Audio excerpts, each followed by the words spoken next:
সুনামগঞ্জের জয়নগর এলাকায় সুরমা নদীতে পুলিশের অভিযানে 31টি ভারতীয় অবৈধ গরু ও একটি ইঞ্জিন চালিত নৌকা সহ 2 চোরা কারবারিকে আটক করা হয়েছে। বুধবার বিকেলে গোপন সংবাদের ভিত্তিতে সুনামগঞ্জ সদর থানার এসআই মাহমুদুল হাসানের নেতৃত্বে পুলিশের একটি দল এ অভিযান পরিচালনা করে।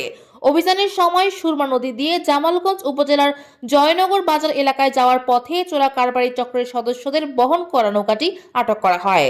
পুলিশ জানায়, ভারতীয় সীমান্তবর্তী দোয়ারাবাজার এলাকা দিয়ে অবৈধভাবে গরু চালানটি দেশে প্রবেশ করানো হয়।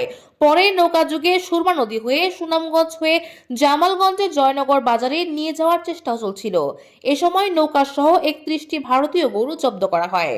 ঘটনায় জড়িত সন্দেহে দোয়ারাবাজার উপজেলার নরসিংহপুর ইউনিয়নের নরসিংহপুর গ্রামের সেরাক আলীর ছেলে আনসার আলী ও তার সহযোগী আশিক মিয়াকে আটক করা হয়েছে। খবর পেয়ে সুনামগঞ্জ সদর থানার অফিসার ইনচার্জ মোহাম্মদ রতন শেখ ঘটনাস্থলে গিয়ে আটককৃতদের থানায় নিয়ে আসেন। পুলিশ জানায়, জব্দ করা গরু ও নৌকার আনুমানিক বাজার মূল্য প্রায় 30 লাখ টাকা। এ বিষয়ে সদর থানার ওসি মোহাম্মদ রতন শেখ ঘটনার সত্যতা নিশ্চিত করে জানান, জব্দ করা গরুগুলো শুল্ক কার্যালয়ে জমা দেওয়া হবে এবং এই ঘটনার নিয়মিত মামলা প্রক্রিয়াধীন রয়েছে।